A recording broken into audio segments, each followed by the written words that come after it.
Inflation has been defeated. Our previously open and dangerous border is closed and virtually impenetrable.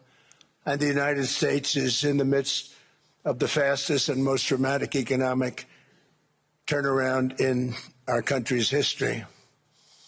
Under the Biden administration, America was plagued by the nightmare of stagflation, meaning low growth, and high inflation, a recipe for misery, failure, and decline.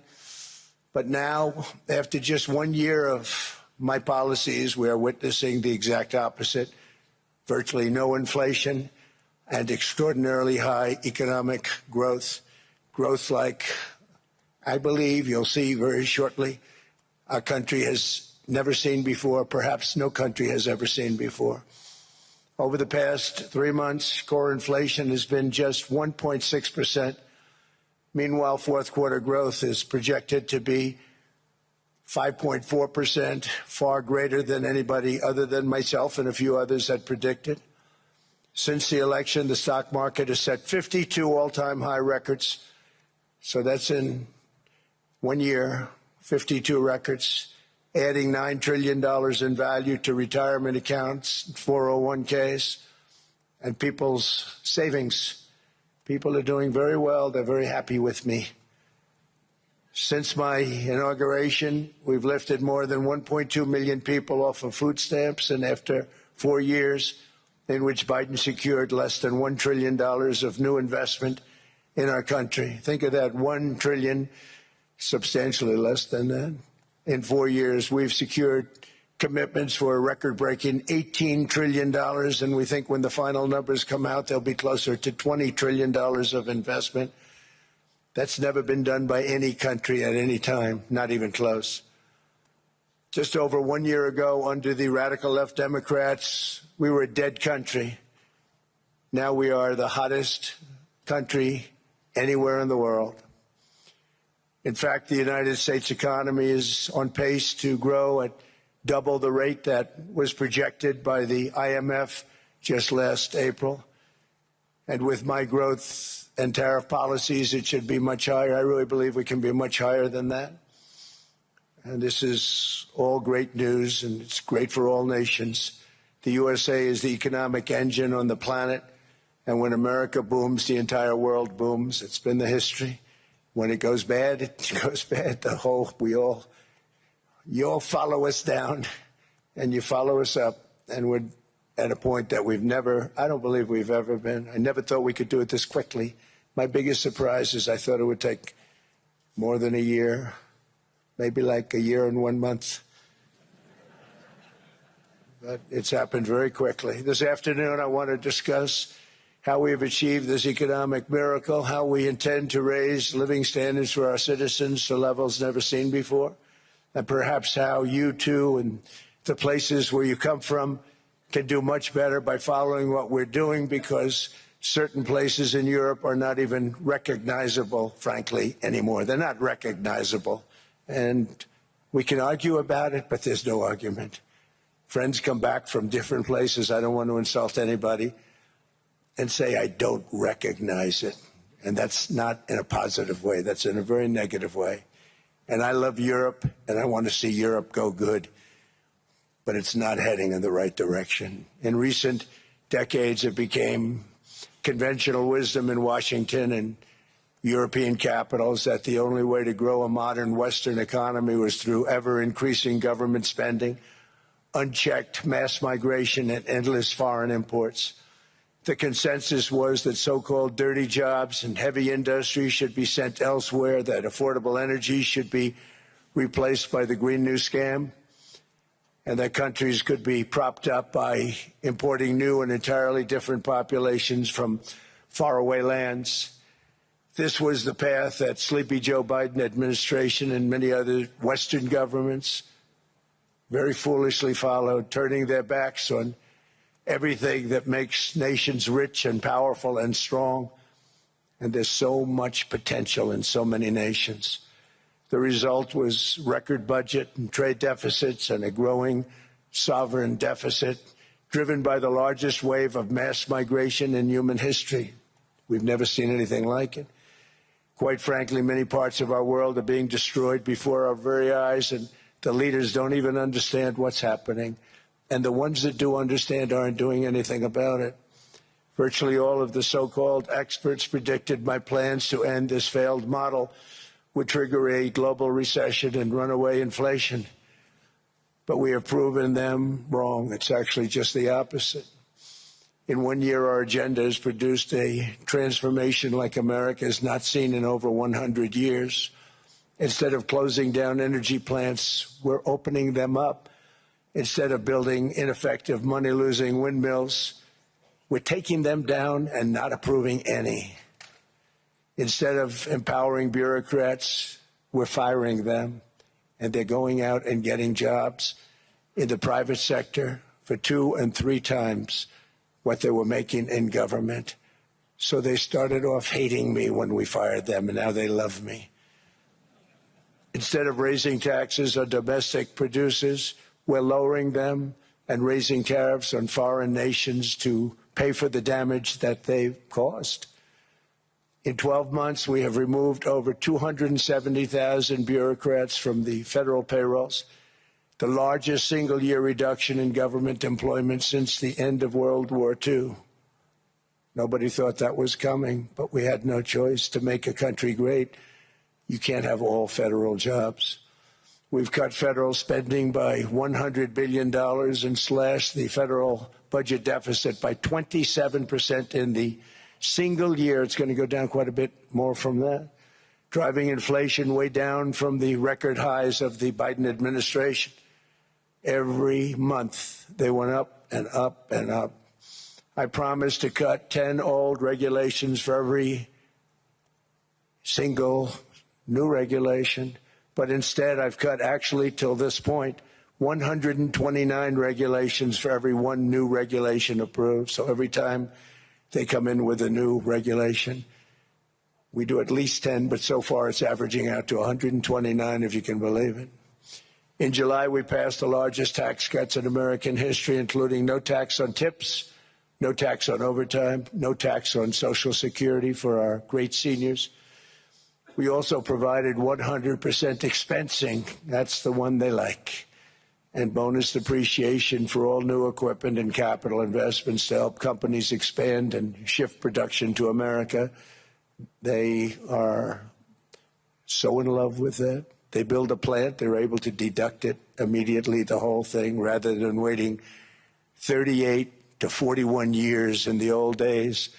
This is a miracle taking place. Nobody thought it would ever be done by any country, but it's done by us. It was what made my first term the most successful 4-year term that we've ever had from a financial standpoint. And now we've upped it. This is a 10-year program, not a 1-year program. But you're allowed to deduct everything in 1 year. It used to be 38 to 41 years. With tariffs, we've radically reduced our ballooning trade deficit, which was the largest in world history. We were losing more than $1 trillion every single year, and it was just wasted. It was going to waste. But in 1 year, I slashed our monthly trade deficit by a staggering 77%, and all of this with no inflation. Something everyone said could not be done. There were a couple of brilliant people that actually thought I was doing the right thing. I thought I was doing the right thing. Now they all think I'm doing the right thing because they can't believe the numbers. American exports are now up by more than $150 billion. Domestic steel production is up by 300,000 tons a month, and it's doubling over the next 4 months. It's doubling and tripling, and we have steel plants being built all over the country. Nobody thought they'd see that. Factory construction is up by 41%, and that number is really going to skyrocket right now because that's during a process that they're putting in to get their approvals, and we've given very, very quick, fast approvals. In the process, we've made historic trade deals with partners covering 40% of all U.S. trade. Some of the greatest companies and countries in the world. We have countries as our partner, too.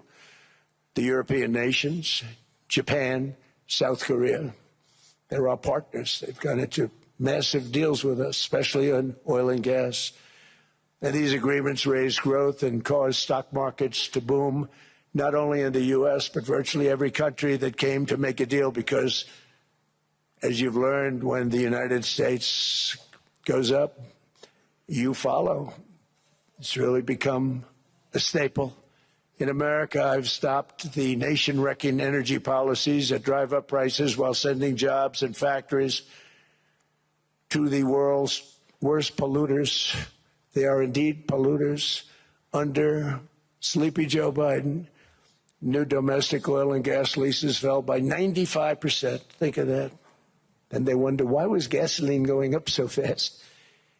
The gasoline actually topped $5 a gallon, and some places $7 a gallon, and more than 100 major power plants were violently shut down by incompetent people that had no idea what the hell they were doing. Under my leadership, U.S. natural gas production is at an all-time high by far. U.S. oil production is up by 730,000 barrels a day, and last week we picked up 50 million barrels from Venezuela alone. Venezuela has been an amazing place for so many years, but then they went bad with their policies. 20 years ago, it was a great country, and now it's got problems, but we're helping them. And those 50 million barrels, we're going to be splitting up with them, and they'll be making more money than they've made in a long time. Venezuela is going to do fantastically well. We appreciate all of the cooperation we've been giving. We've been giving great cooperation. Once the attack ended, and they said, let's make a deal. More people should do that. But Venezuela is going to make more money in the next 6 months than they've made in the last 20 years. Every major oil company is coming in with us. It's amazing. It's a beautiful thing to see. The leadership of the country has been very good. They've been very, very smart. The price of gasoline is now below $2.50 a gallon in many states, $2.30 a gallon in most states. Then we'll soon be averaging less than $2 a gallon. In many places, it's already down even lower, $1.95 a gallon. Numerous states are at $1.99, numbers that nobody has heard for years. Actually, since my last administration, we got it down to around those numbers. I've signed an order directing and approval of many new nuclear reactors. We're going heavy into nuclear. I was not a big fan because I didn't like the risk, the danger. But they have the progress they've made with nuclear is unbelievable, and the safety progress they've made is incredible. We're very much into the world of nuclear energy, and we can have it now at good prices and very, very safe. And we're leading the world in AI by a lot. We're leading China by a lot. I think President Xi respects what we've done, in part because I've allowed these big companies building these massive buildings to build their own electric capacity. They're building their own power plants, which, when added up, is more than any country anywhere in the world is doing. I read recently an article in the Wall Street Journal that China's creating so much energy, and they are. I got to hand it to them. But we're creating as much or more, and we're letting them do that. I'm very proud of it. It was my idea. I said, you can't create this much energy. We needed more than double the energy currently in the country just to take care of the AI plants. And I said, we can't do that. We have an old grid system. And I came up with the idea, you people are brilliant. You have a lot of money. Let's see what you can do. You can build your own electric generating plants. And they looked at me. They didn't believe me. All of the names that are, I think, in the room right now, if you want to know the truth, they didn't believe it. And I said, no, you can't. They came back 2 weeks and they didn't have the plant. They said, we thought you were kidding. I said, no, not only am I not kidding, you're going to have your approvals within 2 weeks. I always say nuclear will take 3 weeks. But most aren't going that. They're going oil and gas. They're even going coal in some cases. Because of my landslide election victory, the United States avoided the catastrophic energy collapse which befell every European nation that pursued the Green New scam. perhaps the greatest hoax in history. The Green New Scam, windmills all over the place, destroy your land, destroy your land. Every time that goes around, you lose $1,000. You're supposed to make money with energy, not lose money. Here in Europe, we've seen the fate that the radical left tried to impose on America. They tried very hard. Germany now generates 22% less electricity than it did in 2017. And it's not the current chancellor's fault. He's solving the problem. He's going to do a great job. But what they did before he got there, I guess that's why he got there. And electricity prices are 64% higher. The United Kingdom produces just 1/3 of the total energy from all sources that it did in 1999. Think of that, 1/3. And they're sitting on top of the North Sea, one of the greatest reserves anywhere in the world, but they don't use it. And that's one reason why their energy has reached catastrophically low levels with equally high prices. High prices, very low levels. Think of that, 1/3. And you're sitting on top of the North Sea, and they like to say, well, you know, that's depleted. It's not depleted. It's got 500 years. They haven't even found the oil. The North Sea is incredible. They don't let anybody drill. Environmentally, they don't let them drill. They make it impossible for the oil companies to go. They take 92% of the revenues. So the oil companies say, we can't do it. They came to see me. Is there anything you can do? I want Europe to do great. I want UK to do great. Sitting on one of the greatest energy sources in the world, and they don't use it. In fact, their electricity prices have soared 139%. There are windmills all over Europe. There are windmills all over the place, and they are losers. One thing I've noticed is that the more windmills a country has, the more money that country loses and the worse that country is doing. China makes almost all of the windmills, and yet I haven't been able to find any wind farms in China. Did you ever think of that? It's a good way of looking at it. They're smart. China's very smart. They make them, they sell them for a fortune. They sell them to the stupid people that buy them, but they don't use them themselves. They put up a couple of big wind farms, but they don't use them. They just put them up to show people what they could look like. They don't spin. They don't do anything. They use a thing called coal, mostly. But China goes with the coal. They go with oil and gas.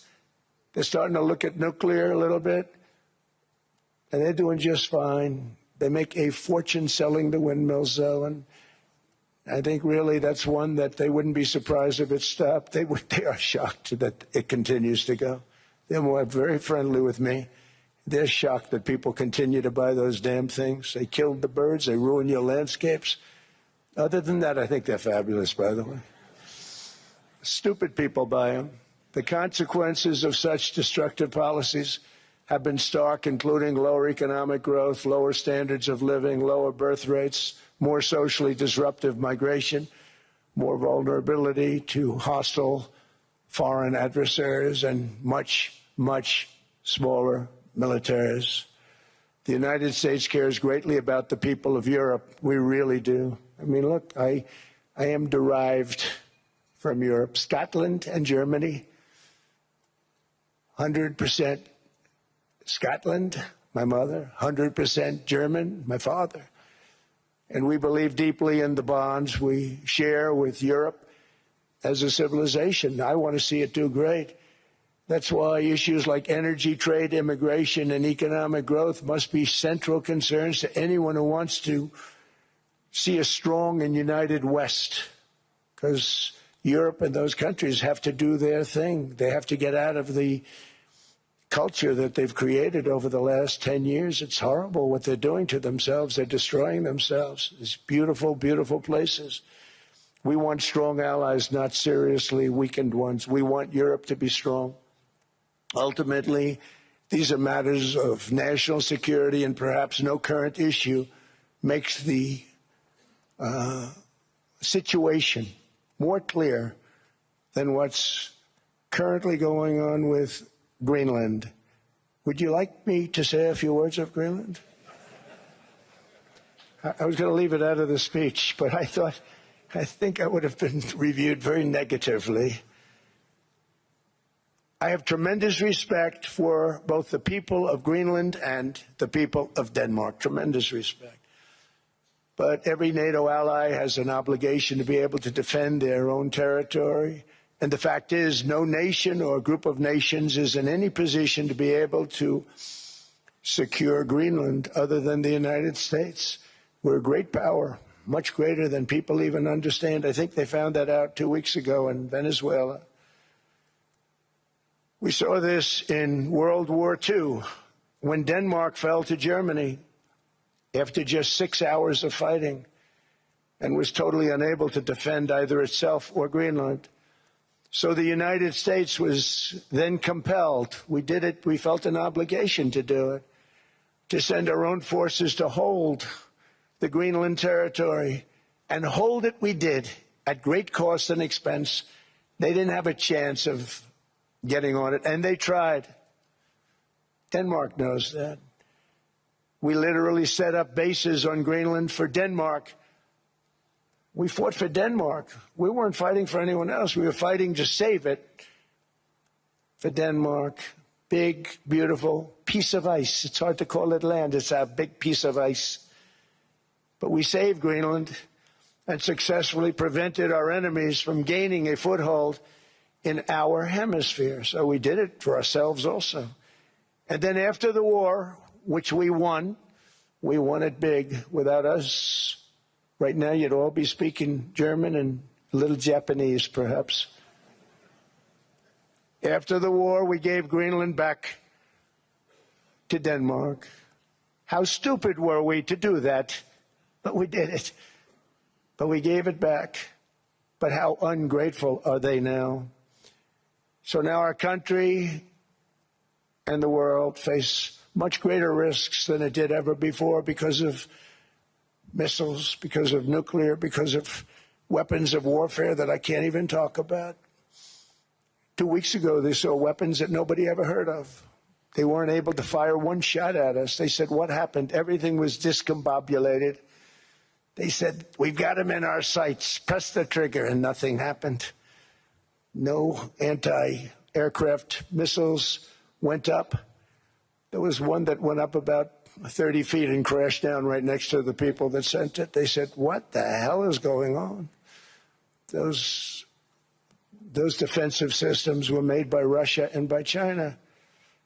So they're going to go back to the drawing boards, I guess. Greenland is a vast, almost entirely uninhabited and undeveloped territory. It's sitting undefended in a key strategic location between the United States, Russia, and China. That's exactly where it is, right smack in the middle. Wasn't important nearly when we gave it back. You know, when we gave it back, it wasn't the same as it is now. It's not important for any other reason, you know, everyone talks about the minerals. There's so many places. There's no rare earth, no such thing as rare earth. There's rare processing, but there's so much rare earth.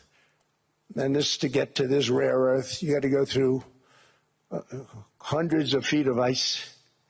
That's not the reason we need it. We need it for strategic national security and international security. This enormous unsecured island is actually part of North America, on the northern frontier of the Western Hemisphere. That's our territory. It is therefore a core national security interest of the United States of America. And in fact, it's been our policy for hundreds of years to prevent outside threats from entering our hemisphere. And we've done it very successfully. We've never been stronger than we are now. That's why American presidents have sought to purchase Greenland for nearly 2 centuries. You know, for 2 centuries they've been trying to do it. They should have kept it after World War II, but they had a different president. That's all right. People think differently. Much more necessary now than it was at that time, however. In 2019, Denmark said that they would spend over $200 million to strengthen Greenland's defenses. But as you know, they spent less than 1% of that amount. 1%. There's no sign of Denmark there. And I say that with great respect for Denmark, whose people I love, whose leaders are very good. It's the United States alone that can protect this giant mass of land, this giant piece of ice, develop it and improve it and make it so that it's good for Europe and safe for Europe and good for us. And that's the reason I'm seeking immediate negotiations to once again discuss the acquisition of Greenland by the United States, just as we have acquired many other territories throughout our history, as many of the European nations have. They've acquired. There's nothing wrong with it. Many of them, some went in reverse, actually, if you look. Some had great, vast wealth, great, vast lands all over the world. They went in reverse. They're stuck back where they started. That happens too. But some grow. But this would not be a threat to NATO. This would greatly enhance the security of the entire alliance, the NATO alliance. The United States is treated very unfairly by NATO. I want to tell you that. And when you think about it, nobody can dispute it. We give so much and we get so little in return. And I've been a critic of NATO for many years. And yet I've done more to help NATO than any other president by far, than any other person. You wouldn't have NATO if I didn't get involved in my first term. The war with Ukraine is an example. We are thousands of miles away, separated by a giant ocean. It's a war that should have never started, and it wouldn't have started if the 2020 U.S. presidential election weren't rigged. It was a rigged election. Everybody now knows that. They found out. People will soon be prosecuted for what they did. It's probably breaking news, but it should be. It was a rigged election. You can't have rigged elections. You need strong borders, strong elections, and ideally a good press. I always say it. Strong borders, strong elections, free, fair elections, and a fair media. The media is terrible. It's very crooked. It's very biased, terrible. But someday it'll straighten out because it's losing all credibility. Think of it. When I went in a landslide, a giant landslide, won all 7 swing states, won the popular vote, won everything, and I only get negative press. That means that it has no credibility. And if they're going to get credibility, they're going to have to be fair. So you need a fair press. But you also need those other elements. And I inherited a terrible, terrible situation. If you look, the border was open. The inflation was raging. Everything was bad with the United States when I came into office. But I also inherited a mess with Ukraine and Russia, something that would have never happened. And I know Putin very well. He and I would discuss Ukraine. It was the apple of his eye, but he wasn't going to do anything. I said, Vladimir, you're not doing it. He would never have done it. It was terrible what happened. I could see it happening, too. After I left, I could see it happening. Biden had given Ukraine and NATO $350 billion, a staggering sum, $350 billion. I came in, and just like the southern border, just like inflation, just like our economy, I said, wow, this place is in trouble, meaning our country. All of these things were out of control. But the border was out of control. We fixed it with the strongest border anywhere in the world. And I've now been working on this war for 1 year, during which time I settled 8 other wars. India, Pakistan. I settled other wars that were Vladimir Putin called me, Armenia, Azerbaijan. He said, I can't believe you settled that one. They were going on for 35 years. I settled it in 1 day. And President Putin called me. He said, you know, I can't believe I've worked on that war for 10 years trying to settle it. I couldn't do it. I said, do me a favor, focus on settling your war. Don't worry about that one. What does the United States get out of all of this work, all of this money, other than death, destruction, and massive amounts of cash going to people who don't appreciate what we do? They don't appreciate what we do. I'm talking about NATO. I'm talking about Europe. They have to work on Ukraine. We don't. The United States is very far away. We have a big, beautiful ocean separating us. We have nothing to do with it. Until I came along, NATO was only supposed to pay 2% of GDP but they weren't paying. Most of the countries weren't paying anything. The United States was paying for virtually 100% of NATO. And I got that stopped. I said, that's not fair. But then, more importantly, I got NATO to pay 5%, and now they were paying, and now they are paying. So something nobody said was possible. They said, we will never go up higher than 2%. But they went to 5%, and now they're paying the 5. They didn't pay the 2, and now they're paying the 5. And they're stronger for it, and they have an excellent, by the way, Secretary General, who's possibly in the room. Mark, are you here? Yes, he's here. Hello, Mark. We never asked for anything, and we never got anything. We probably won't get anything unless I decide to use excessive strength and force, where we would be, frankly, unstoppable. But I won't do that. Okay? Now everyone's saying, oh, good. That's probably the biggest statement I made, because people thought I would use force. I don't have to use force. I don't want to use force. I won't use force. All the United States is asking for is a place called Greenland, where we already had it, as a trustee, but respectfully returned it back to Denmark not long ago after we defeated the Germans, the Japanese, the Italians, and others in World War II. We gave it back to them. We were a powerful force then, but we are a much more powerful force now. After I rebuilt the military in my first term and continue to do so today, we have a budget of $1.5 trillion. We're bringing back battleships. The battleship is 100 times more powerful than the great battleships you saw in World War II, those great, big, gorgeous ships, the Missouri, the Iowa, the Alabama. Because I thought maybe we could take them out of mothballs. They said, no, sir, these ships are 100, think of that, 100 times more powerful than those big, magnificent pieces of art that you saw so many times ago, that you still see on television. You say, wow, what a force. 100 times, each ship 100 times more powerful than the big battleships of the past. So that was the end of the mothball story. So what we have gotten out of NATO is nothing except to protect Europe from the Soviet Union and now Russia. I mean, we've helped them for so many years. We've never gotten anything, except we pay for NATO. And we paid for many years until I came along. We paid for, in my opinion, 100% of NATO because they weren't paying their bills. And all we're asking for is to get Greenland, including right title and ownership, because you need the ownership to defend it. You can't defend it on a lease. Number one, legally it's not defensible that way, totally.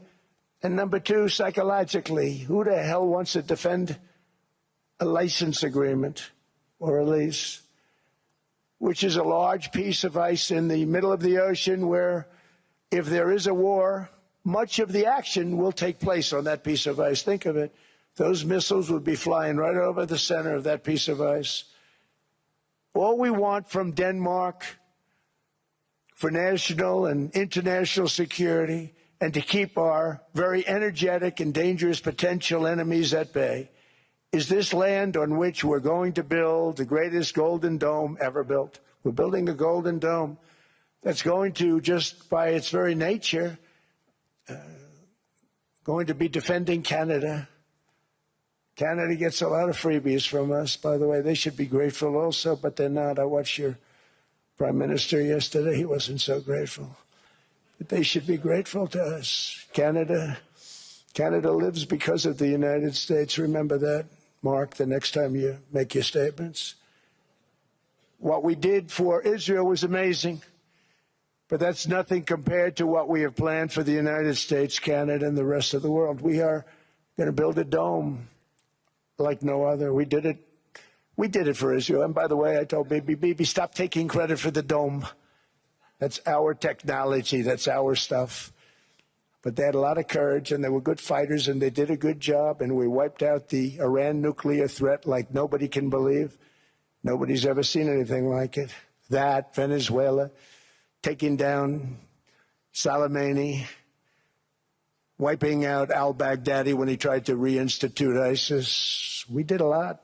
I did a lot of big things, all perfectly executed. Everyone was perfectly executed. Somebody told me that, a military expert told me, sir, everything you've done has been perfectly executed. I said, I know.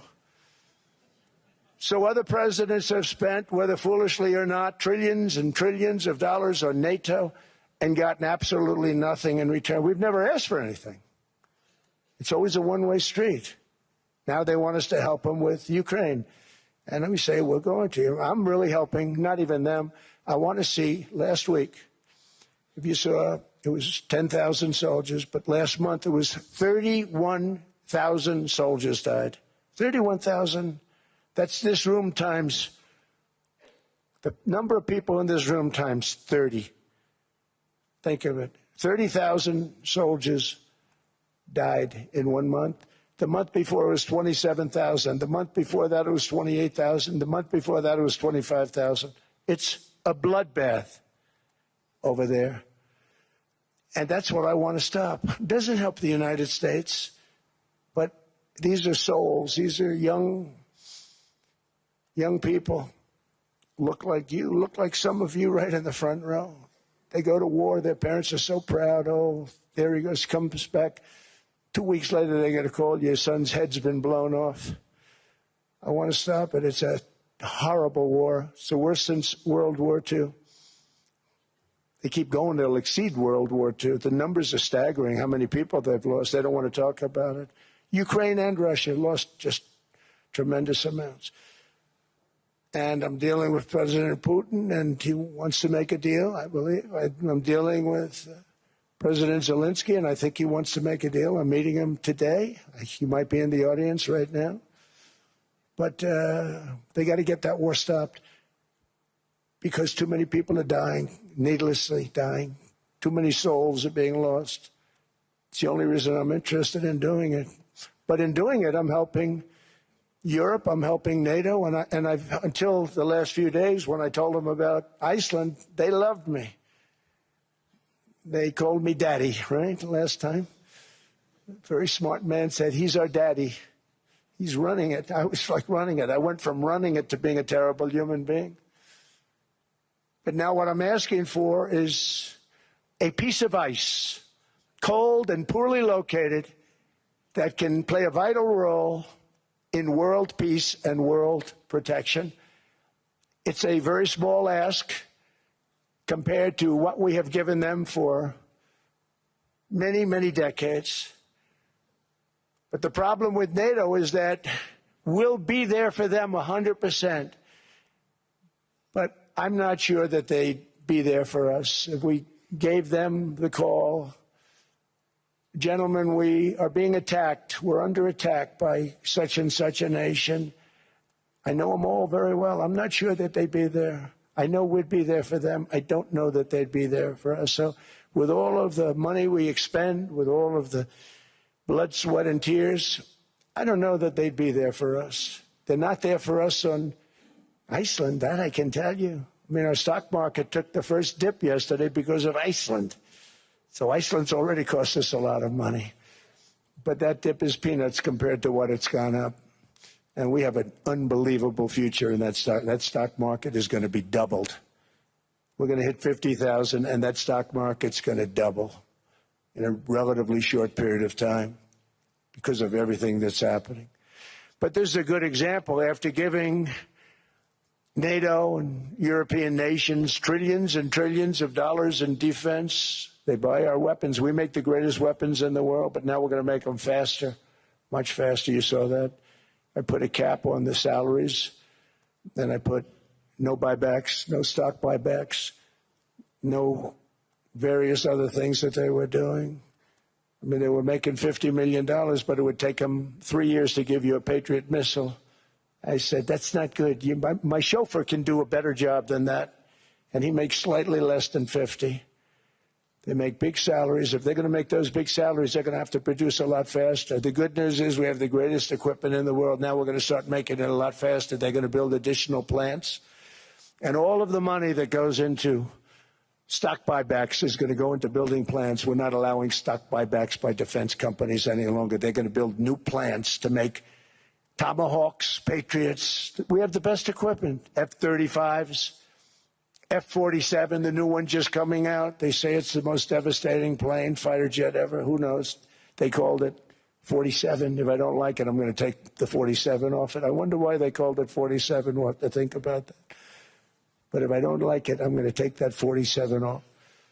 But it's supposed to be the Stage 6. It's supposed to be the first Stage 6 plane, undetectable, like our B-2 bombers were undetectable. They flew right over Iran. They were undetectable. And they did their job, and they got the hell out of there. So we want a piece of ice for world protection, and they won't give it. We've never asked for anything else, and we could have kept that piece of land, and we didn't. So they have a choice. You can say yes, and we will be very appreciative, or you can say no, and we will remember. A strong and secure America means a strong NATO, and that's one reason why I'm working every day to ensure our military is very powerful, our borders are very strong, and above all, our economy is strong, because national security requires economic security and economic prosperity, and we have the greatest that we've ever had.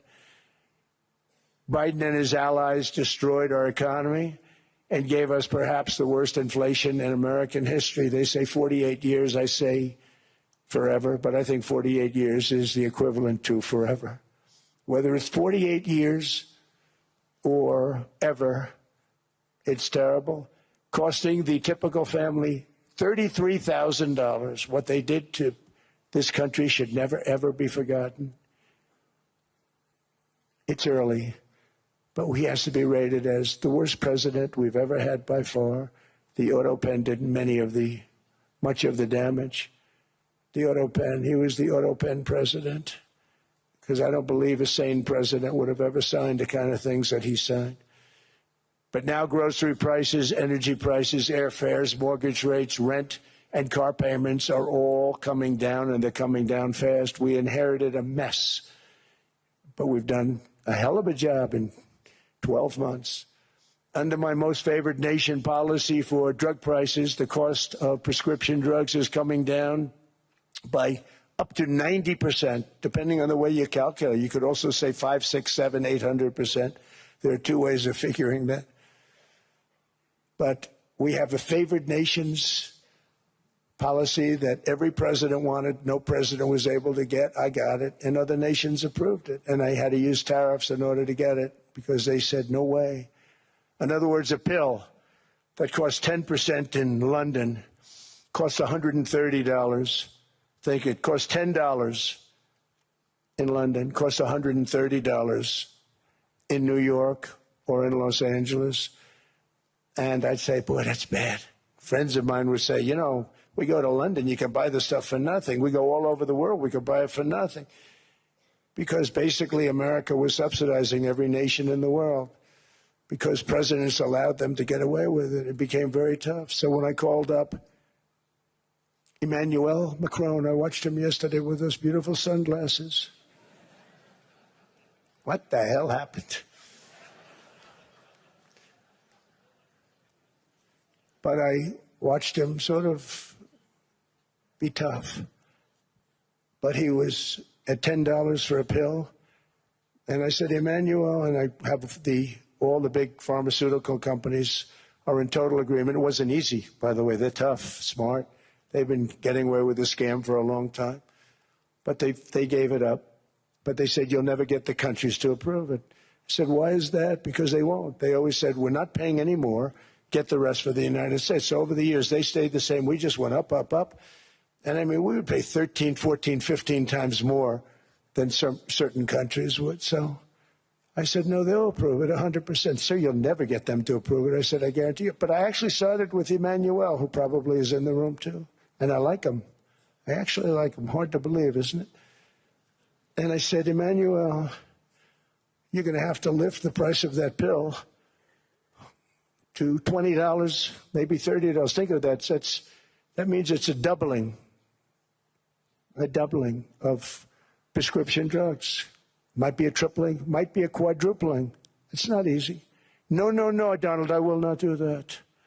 I said, yes, you will, 100%. He said, no, no, no. You're asking me to double. I said, Emmanuel, you've been taking advantage of the United States for 30 years with prescription drugs. You really should do it, and you will do it. I have no doubt. In fact, I am 100% sure you're going to. No, no, no, I will not do it. Because, yes, in all fairness to him, he has to double or triple. Because the world being a bigger place than the United States, it's not that you meet in the middle. You just have to go up some, and we come down a lot. They go up a little, we come down a lot. So we're at $130, they're at 10. So they may have to go to 20 or 30. No more than that. I said, Emmanuel, you're going to be doubling or tripling? No, no, no. I said, here's the story, Emmanuel. The answer is you're going to do it. You're going to do it fast. And if you don't, I'm putting a 25% tariff on everything that you sell into the United States and a 100% tariff on your wines and champagnes. And that's about 10 times more than what I'm requesting. And you're going to do it. I don't want to go public with it, but you may make me do that. No, no, Donald, I will do it. I will do it. It took me, on average, 3 minutes a country, saying the same thing. You will do it. They all said, no, no, no, I will not do it. You're asking me to double the cost of prescription. I said, that's right, because you've been screwing us for 30 years. And they said, we will not do it. I said, that's all right. On Monday morning, we're putting a 25, 30, 50. I gave different numbers for different countries. This is also national security we're talking about. Not fair. We're not going to subsidize the whole world. And every one of those countries have agreed to do it. So one of the biggest things that I've done is the fact that we have now most favored nation. We will pay whatever the lowest price is in the entire world. So our drug prices are going to be coming down by staggering 90%. Again, you could say 1,000%, 2,000%. Depends on the way you want to figure it, but we'll go with the way the fake news likes it better because it sounds, can you imagine a 90% reduction sounds much worse. But drug prices are going to be coming down tremendously in all the nations, and I appreciate them doing it, but they did it. In all fairness, without tariffs, I wouldn't have been able to get it done. After declining $3,000 under Biden, real incomes are up in the United States by $2,000, $3,000, and even $5,000 and more. Home ownership has always been a symbol of health and vigor of American society, but that goal fell out of reach for millions and millions of people in the Biden era because interest rates went up so high. Today, I'm taking action to bring back this bedrock of the American dream. In recent years, Wall Street giants and institutional investment firms, many of you are here, many of you are good friends of mine, many of you are supporters. Sorry to do this to you, I'm so sorry. But you've driven up housing prices by purchasing hundreds of thousands of single-family homes, and it's been a great investment for them. Often as much as 10% of houses on the market. You know, the crazy thing is a person can't get depreciation on a house, but when a corporation buys it, they get depreciation. Okay, that's something we're going to have to think about, too. I don't know if too many people think about that. You buy a corporation, they buy 500 houses. They buy hundreds of thousands. They buy 500 houses. They can take depreciation. A person sweats and works and buys one house. They can't. But homes are built for people, not for corporations, and America will not become a nation of renters. We're not going to do that. That's why I have signed an executive order banning large institutional investors from buying single-family homes. It's just not fair to the public. They're not able to buy a house. And I'm calling on Congress to pass that ban into permanent law, and I think they will. One of the biggest barriers to saving for a down payment has been surging credit card debt. The profit margin for credit card companies now exceeds 50%, one of the biggest. And they charge Americans interest rates of 28%, 30%, 31%, 32%. Whatever happened to usury? So to help our citizens recover from the Biden disaster, all caused by this horrible president, just horrible president. I'm asking Congress to cap credit card interest rates at 10% for 1 year. And this will help millions of Americans save for a home. They have no idea they're paying 28%. They go out there a little late in their payment and they end up losing their house. It's terrible. To unleash innovation and savings and financing, I'm also working to ensure America remains the crypto capital of the world. And to that end, last year I signed the landmark Genius Act into law. Now Congress is working very hard on crypto market structure legislation, Bitcoin, all of them, which I hope to sign very soon, unlocking new pathways for Americans to reach financial freedom. And I did it for two reasons. Number one, I thought it was politically good, and it was. I got tremendous political support. But more importantly, China wanted that market too. It's just like they want the AI. And we've got that market, I think, pretty well locked up. If I didn't do it, Biden was totally against it until before the election, when they realized that, there were millions of people voting against him over crypto. And all of a sudden they loved it very much, but it was too late. They blew it. But it is politically popular, but it's much more importantly, we have to make it so that China doesn't get the hold of it. And once they have that hold, we're not going to be able to get it back. So I'm honored to have done it. Finally, I've instructed government-backed institutions to purchase up to $200 billion in mortgage bonds to bring down interest rates. And I'll be announcing a new Fed chairman in the not-too-distant future. I think he'll do a very good job. See, I gave away some of it. He did give that away. So we have something, got something, but somebody that's very respected. They're all respected. They're all great. Everyone that I interviewed is great. Everyone could do, I think, a fantastic job. Problem is they change once they get the job. They do. They're saying everything I want to hear, and then they get the job. They're locked in for 6 years. They get the job, and all of a sudden, let's raise rates a little bit. I call them, sir, we'd rather not talk about this. It's amazing how people change once they have the job. It's too bad. Sort of disloyalty, but they got to do what they think is right. We have a terrible chairman right now, Jerome Too Late Powell. He's always too late. And he's very late with interest rates, except before the election. He was just fine for the other side. So we're going to have somebody that's great, and we hope he does the right job. Last week, the average 30-year mortgage rate dropped below 6% for the first time in many years. Another major factor in driving up housing costs was the mass invasion of our borders. And I have to say one thing about housing, because nobody ever says this. I am very protective of people that already own a house, of which we have millions and millions and millions. And because we have had such a good run, the house values have gone up tremendously. And these people have become wealthy. They weren't wealthy. They become wealthy because of their house. And every time you make it more and more and more affordable for somebody to buy a house cheaply, you're actually hurting the value of those houses, obviously, because the one thing works in tandem with the other. And I don't want to do anything that's going to hurt the value of people that own a house, who for the first time in their lives are walking around the streets of whatever city they're in, very proud that their house is worth $500,000, $600,000, $700,000. Now, if I want to really crush the housing market, I could do that so fast and people could buy houses, but you would destroy a lot of people that already have houses. In some cases, they've mortgaged their house, and the mortgage would be very low, and all of a sudden the mortgage without any changes becomes very high, and they end up losing the house. I'm not going to hurt, and I speak with Scott, who's doing a fantastic job, and Howard, who's doing a fantastic job, and all of my people. And I always say, look, I can crush the hell out of the market. We can drop interest rates to a level, and that's one thing we do want to do. That's natural. That's good for everybody. The dropping of the interest rates, we should be paying a much lower interest rate than we are. We should be paying the lowest interest rate of any country in the world, because without the United States, you don't have a country. I mean, I had a case with Switzerland. We happened to be in Switzerland. Maybe I'll give you a quick story.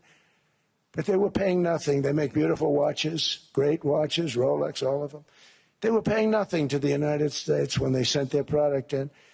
And we had a $41 billion deficit. $41 billion with this beautiful place. Flew over it, isn't it nice?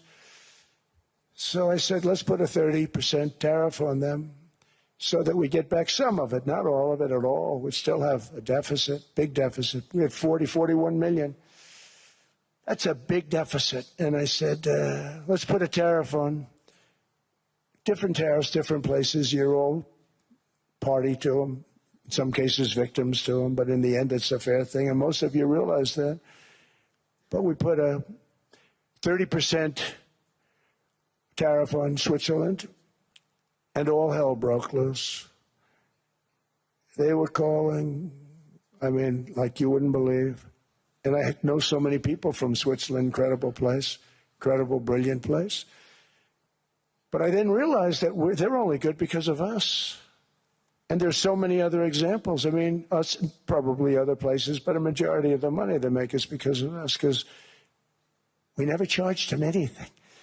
So they come in, they sell their watches, no tariffs, no nothing. They walk away, they make $41 billion on just us.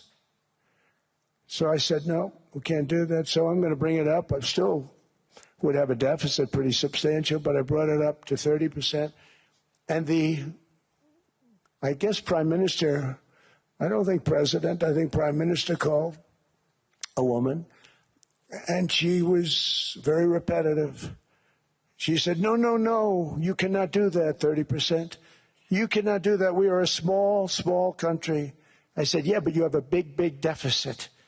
You may be small, but you have a bigger deficit than big countries. He said, no, no, no, please, you cannot do it. Kept saying the same thing over and over. We are a small country. I said, but you're a big country in terms of... And she just rubbed me the wrong way, I'll be honest with you. And I said, all right, thank you, ma'am, appreciate it. Do not do this. Thank you very much, ma'am. And I made it 39%. And then all hell really broke out. And I was paid visits by everybody. Rolex came to see me. They all came to see me. But I realized, and I reduced it, because I don't want to hurt people. I don't want to hurt them. And we brought it down to a, lower level. Doesn't mean it's not going up. But we brought it down to a lower level. But they pay now, tariff. But I realized that we have many places like that where they're making a fortune because of the United States. Without the United States, they wouldn't be making anything. Think of it. Switzerland made $41 billion on us. And as she said, it's a small place. And I realized with that, I don't know, it was so, because she was so aggressive. And I realized in that conversation that the United States is keeping the whole world afloat. Many places, I could give you 6, 7 places just in the people in this little area. I know every one of them. They're sort of, they're looking down. They don't want to see me and they don't want to stare me in the eyes. But they're taking advantage of, everybody took advantage of the United States. But I've been very fair, and I gave them a tariff, and it was fine. But I realized that without us, it's not Switzerland anymore. Without us, it's not any of the countries that are represented here. And we want to work with the countries. We want to work with them. We're not looking to destroy them. I could have said 39, 40%. I could have said I want a 70% tariff, then we make money with Switzerland. But Switzerland would have been probably destroyed, financially destroyed. I don't want to do that. But we should be paying the lowest interest rate of everybody. I hope Scott's listening to this, because we should be paying the lowest interest rate of everybody. Without us, most of the countries don't even work. And then you have the protection factor. Without our military, which is the greatest in the world by far, without our military, you have threats that you wouldn't believe. You wouldn't believe. You don't have threats because of us, and that's because of NATO. One other thing, and I have to say it so importantly, in the old days, and I used to say I'm the youngest in the room. Now I'm among the older. I hate to say it. I don't feel old, but I'm among the older. But I remember not long ago, 20, 25 years ago, when good news came out about, let's say, the United States. The United States had a great quarter. The United States had a great month. All the stocks went up. And that's the way it's supposed to be. Now when they say the United States had a record quarter, it's unbelievable how well it's doing, all the stocks crash because they say, oh no, inflation, they're going to raise interest rates. And they do. Some of these stupid people like Powell, they raise interest rates. And what they do is they stop you from being successful.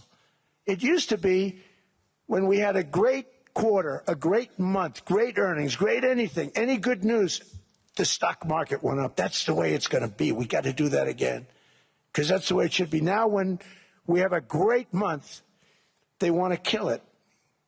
Like we did over 5%. People were surprised. We should do 20%. We could do 25%. When we announce good numbers, and the reason is they're so petrified of inflation. And growth doesn't mean inflation. We've had tremendous growth with very low inflation. In fact, growth can fight inflation, proper growth. So we want to get back to the days when we announce great numbers because we're going to be announcing phenomenal. You know, all these factories that are being built at record, thousands of businesses are being built right now. Remember, $18 trillion is invested. I think the second number is 3. And that was China many years ago. Investments in the country from outside. 18 trillion, nobody's ever seen. And that's money coming in and building things, factories. Thousands of businesses are being built. Thousands. Hundreds of big factories, car plants are moving back to the United States. They're coming in from Canada. They're coming in from Mexico, from Japan. Japan's coming in and building plants here in order to avoid tariffs. They're coming in from China. They're coming in from all over the world. We have more plants being built now, car plants, than we've ever had built, even in the heyday from the 1940s and 50s. And they're bigger. They don't use renovations anymore where they take an old plant, they rip it down, they build a brand new plant, super modern plant. But it's happening at levels that nobody's ever seen. In 2024, the U.S. built less than 2 million new homes, but Biden admitted more than 8 million new migrants. And those days are over. In 2025, for the first time in 50 years, the United States had reverse migration. Boy, that was nice. And these were criminals that were being taken out of our country because they allowed people to come into our country from jails, from gangs, drug dealers, murderers. 11,888 murderers. We've gotten most of them out. And then ICE gets beat up by stupid people from leadership in Minnesota. We actually are helping Minnesota so much, but they don't appreciate it. Most places do. You know, Washington, D.C. is the safest place now in the United States. It was a very dangerous place to walk, and now you can walk with your wife, your kids, right through the middle of the city. Right now, Washington, D.C. is as safe as it gets.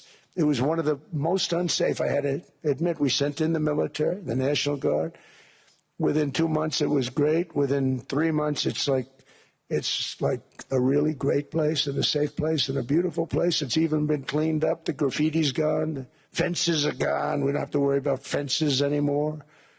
All of the places, the grasses are cut and replaced with new grass in many cases. It's all going to happen in the spring. But Washington and D.C. is beautiful again, and it's safe. New restaurants are opening up. They were all closing.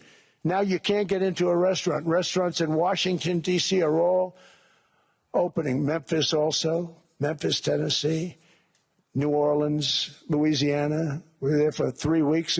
We've cut the crime down by 64%. Within another month, we'll have virtually no crime there. We can do that all over. We're going to help the people in California. We want to have no crime. I know Gavin was here. I used to get along so great with Gavin when I was president. Gavin's a good guy. And we're going to, if he needed it, I would do it in a heartbeat. I'd love to see. We did help them a lot in Los Angeles, a lot with the early in my term when they had some problems. but we would love to do it. I will say this, if I were a Democrat governor or whatever, I would call up Trump. I'd say, come on in, make us look good, because we're cutting crime down to nothing. And we're taking people out, career criminals who are only going to do bad things, and we're bringing them back to their countries. But where we've done it, it's been amazing. And we have a capacity to do it at much greater levels. We're cutting illegal aliens off welfare and other government benefits, and I have directed that starting immediately, there will be no more payments to sanctuary cities, because they are really just sanctuaries for criminals. They're really protecting criminals, and those are the ones we have to get out of the country: murderers, drug dealers, the mentally insane. They emptied their mental institutions into the United States. And despite that, we have the lowest crime numbers that we've ever had in the history of the country. Just came out. But equally importantly, we're cracking down on more than $19 billion in fraud that was stolen by Somalian bandits. Can you believe that Somalia? They turned out to be higher IQ than we thought. I always say these are low IQ people. How do they go into Minnesota and steal all that money? And we have, you know, they're pirates. They're good pirates, right? But we shoot them out of the water just like we shoot the drug boats out. They're not pirating too many boats lately, do you notice? When they go out into those boats, they want to take over a $1.5 billion tanker loaded up with oil, and they say, we're going to blow up your boat. They have powerful weapons. You hit the side of the boat, you blow the whole thing up. The insurance companies are petrified, so they say, just give them the boat. We'll give them money instead. And I don't do that. We blow them right the hell out of the water. We see them going out, we blow them out of the water. We don't have any pirates so much anymore. If we do, they won't be there long. We've cut down with the hitting of the boats that are loaded up with drugs, including submarines. Can you believe they actually buy small, they call mini subs, very fast. They're meant for drugs. We've knocked out 2 of them. The Democrats say they were fishing. You have ruined somebody's fishing weekend, I would say. A submarine is not a fishing boat. You don't fish. But we've knocked down drugs by water, the oceans, the sea, by 97.2%. Think of that. And I actually say, who the hell are the 3%? Because I would not want to be piloting one of those boats. We knocked them down, and now we're going to start on land. We're going to knock it all out. The land is the easy part. What we did on sea is incredible, and that's our great military. The situation in Minnesota reminds us that the West cannot mass import foreign cultures which have failed to ever build a successful society of their own. I mean, we're taking people from Somalia, and Somalia is a failed, it's not a nation, got no government, got no police, got no military, got no nothing.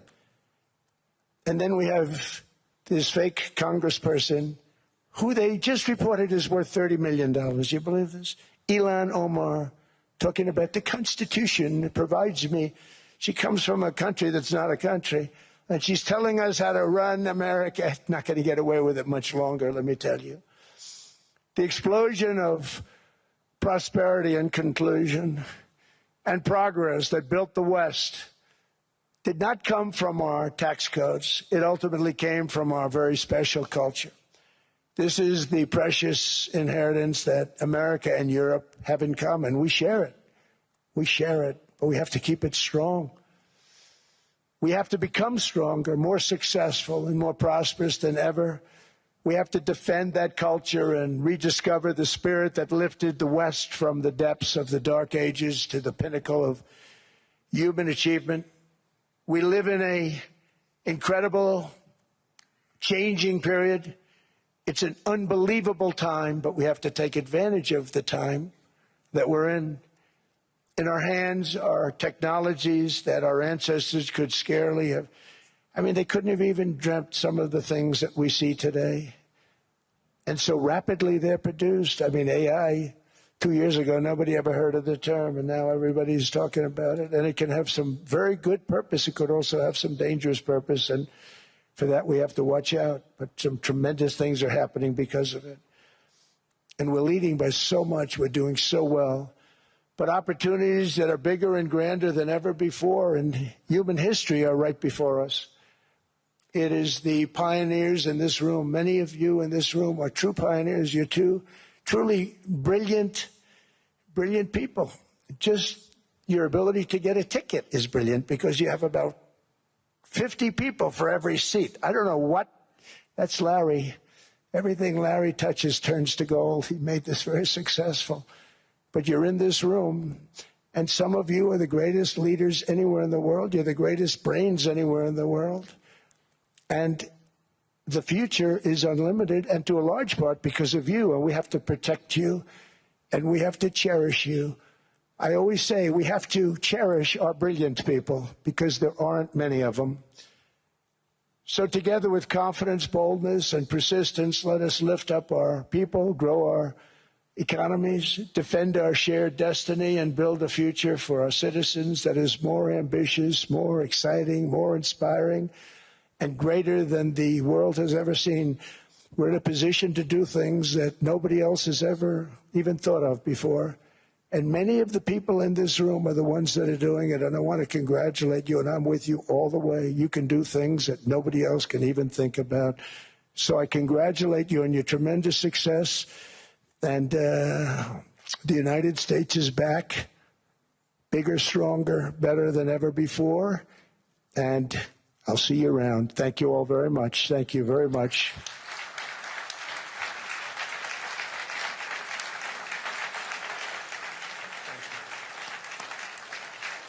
Thank you.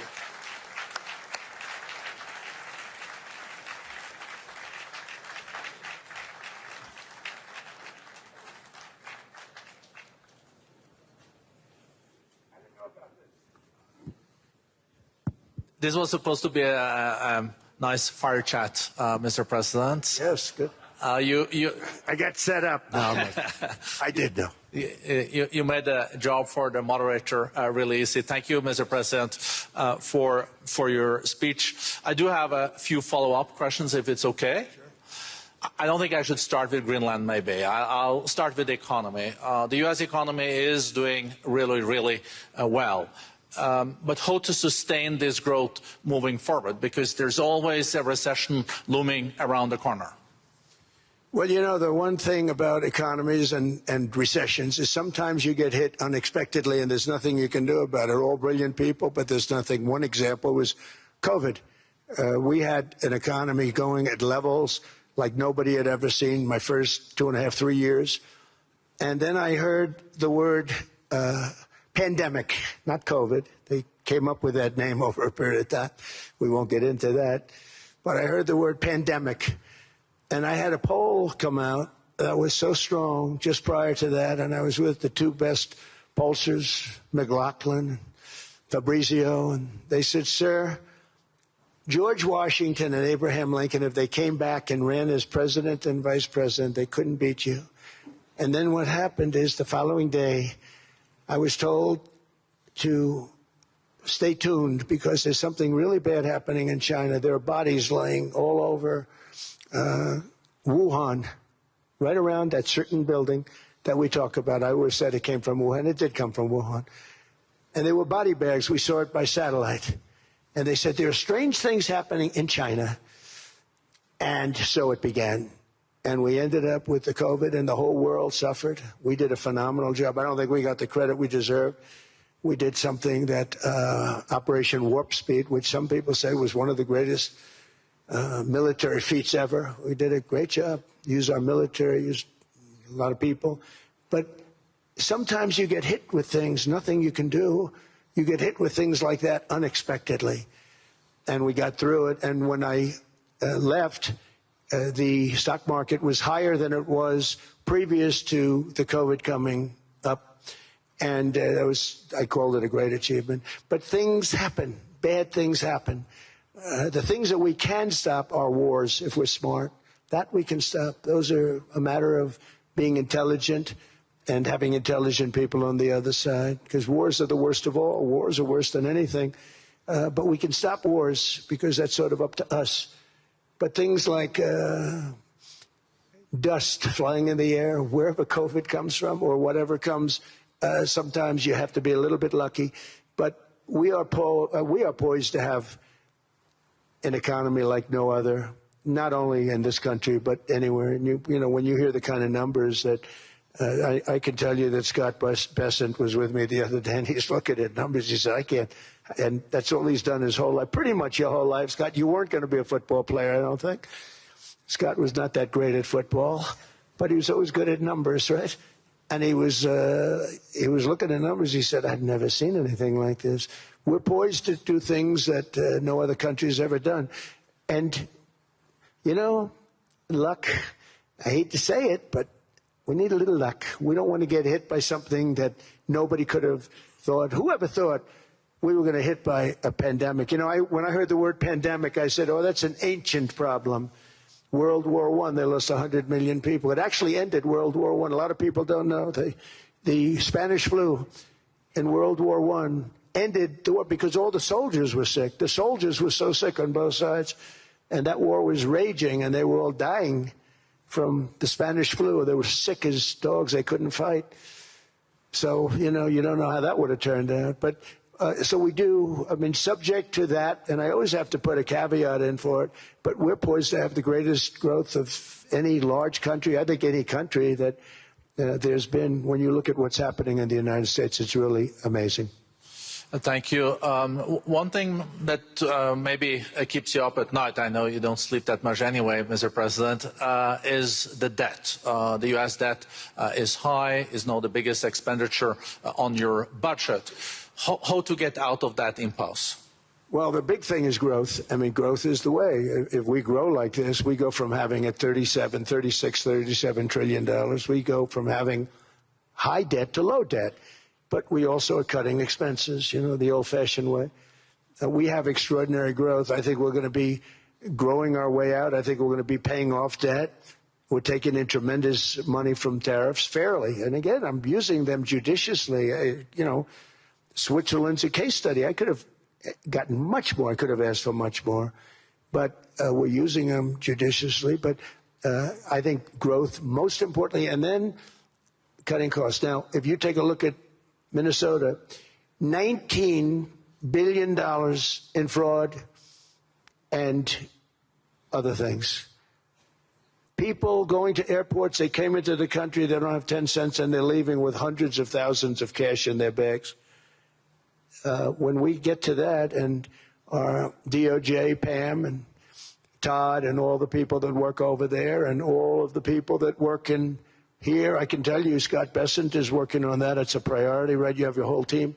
We're in there looking for where this money is coming from, how much it is. It could be more than $19 billion. Can you believe that? That's just one state. If we were able to cut out 50% of the fraud, 50%, and we should be able to do better than that, we would have a balanced budget without having to talk about even growth. So we have a lot of options, but we're working very hard on that. That's a big deal. It's not just the protests, the fake protests done by agitators and, you know, professional insurrectionists. That's what they are. They're professional troublemakers. But we are looking very strong at the money, too, in Minnesota and other places. I think, Mr. President, also the $500 billion invested in artificial intelligence and the frontier technologies last year also were driving growth exponentially in the U.S. Well, AI has been a big factor. AI is massive. I mean, Mark Zuckerberg showed me a plant where he put it over a map of Manhattan, and it was basically the size of Manhattan. This is not, I said, you got to be kidding. It's a plant that was miles long, miles wide, very high. I don't think it was as high like the Empire State Building, but it was high. And it literally covered most of the island of Manhattan. That's called a big plant. And, you know, when I heard they're going to spend $50 billion building, and I said, what, you know, if you spend $50 million, you can build a nice little shopping center. If you spend $500 million, you can build a good shopping center. But how do you spend $50 billion? When I looked at this thing, I said, you think you'll be able to do it for that? It's amazing when, you know, some of the plants that I see, and I see them all. And again, so big as we're letting them build their own electric generation. This way we have no problem. And otherwise they'd be complaining. There'd be nobody able to, you know, we have an old grid system. And not only that, they're going to sell at a very cheap price the excess electricity that they create back into our grid. So that'll solve some problems for certain states that don't have enough electricity. We also know that on the AI there is fierce competition between the US as the largest economy in the world, 27% of the global GDP and 5% of the global population, not doing that badly, and China.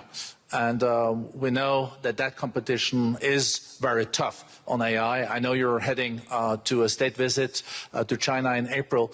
How do you see the US-China relationship moving forward? Are you able to combine this tough competition with also collaboration? So I've always had a very good relationship with President Xi and with President Putin. Talk about, you know, the larger powers. But I've always had a very good relationship with President Xi of China. He's an incredible man. What he's done is amazing. He's highly respected by everybody. And I do now. I mean, now I have good. It was very severely interrupted by COVID. I used to call it the China virus, but he said, do you think you could use a different name? And I decided to do that because why should we have a problem over that? But I would do that, and they were. You're a true diplomat, huh? I became a diplomat for the first time. Well, you know who taught me that? Marco Rubio. He said, let me teach you about diplomacy. Hey, any guy that gets approved by 100% of the votes, think of it, he got liberal Democrats and radical right Republicans to approve him. He's the only one. The next one was like lost 45 votes, right? But he got all 100 votes voting for him. And at first I wasn't happy about it. I said, wait a minute, I don't like that. And now it turns out that the Democrats probably wish they didn't do that. And Marco has been fantastic. Marco, stand up, please. You have done a great job as Secretary of State. He's going to go down as the best Secretary of State. And Scott, and we have Susie, who's the first female Chief of Staff, and she's the best Chief of Staff, too. And I see Howard Lutnick, who I know spoke. And Howard's fantastic. Some of the deals we're doing are great. And I want to pay particular attention because we have Chris. And Chris, you got up and spoke, I think. He's the #1 oil man in the world because I was going to put Doug Burgum, who's fantastic. I don't know if Doug's here. Is Doug here? Doug Burgum is fantastic. He said, sir, there's one man better than me. And he introduced me to Chris. And he turns out to be. So we're drilling more oil and gas now than we ever have by almost double. Is that right, Chris? And on top of it, we got a lot coming out of Venezuela. So anyway, so we're doing great. The country is just doing great. We have great people. Thank you. And I see other people. We have Steve Witkoff. We have Jared. I got so many people. I'm in trouble because when I go back, they're going to be people with long faces. Sir, you didn't introduce me. I got so many people. And we have a lot of the greatest people anywhere in the world. I know them all. So I won't continue because we'd be here all day. Thank you, Mr. President. We also know that you're a deal maker, and then maybe coming back to Greenland and Ukraine.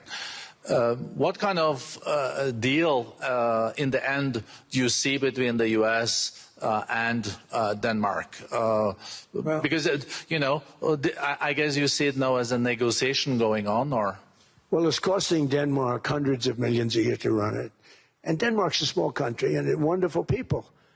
But, you know, it's very expensive. It's a very big piece of ice. And it's very important. I mean, I don't want to repeat the speech, but it's very important that we use that for national and international security. That can create a power that will make it impossible for the bad guys to do anything against the perceived good ones. And it's a great block for Europe, just like, you know, Denmark was supposed to spend hundreds of millions of dollars. They didn't spend the money. They didn't spend anything, almost. And we'll see what happens. I just say this. NATO has treated the United States of America very unfairly. We never asked for anything. We never got anything. We actually took care of the needs of NATO for years and years, which I felt was always unfair. So I got NATO to pay because they're rich countries. But I think it's time that NATO step up. We're helping them with Ukraine.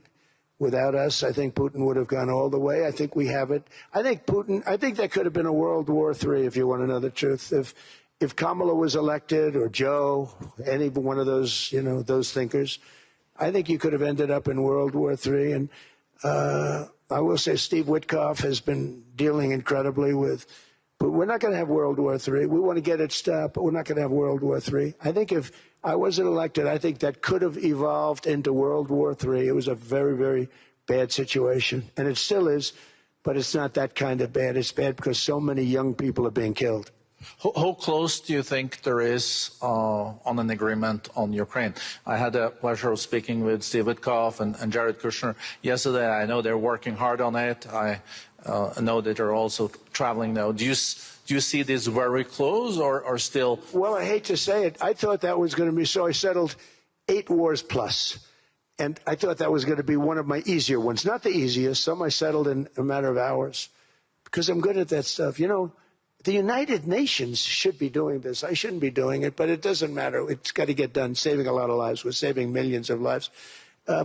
With Ukraine, Russia, there's tremendous hatred between President Zelensky and President Putin. That's not good. That's not good for settlements. We know from dealing. There's abnormal hatred. With that being said, I think Russia wants to make a deal. I think Ukraine wants to make a deal. And we're going to try getting a deal done. I think I can say that we're reasonably close. But what happens is oftentimes we'll have a deal with Russia. Russia's set, and President Zelensky will not do it. You saw that when he was in the Oval Office. I was not happy. And then we'll have President Zelensky who wants to make a deal, and Putin doesn't want to make the deal. It's a very difficult balance, and it's big time, and it is. To use a word, it's a bloodbath. It's horrible what's happening. It's a drone war. The drones are killing, thousands of people a week, thousands. We have to get it stopped.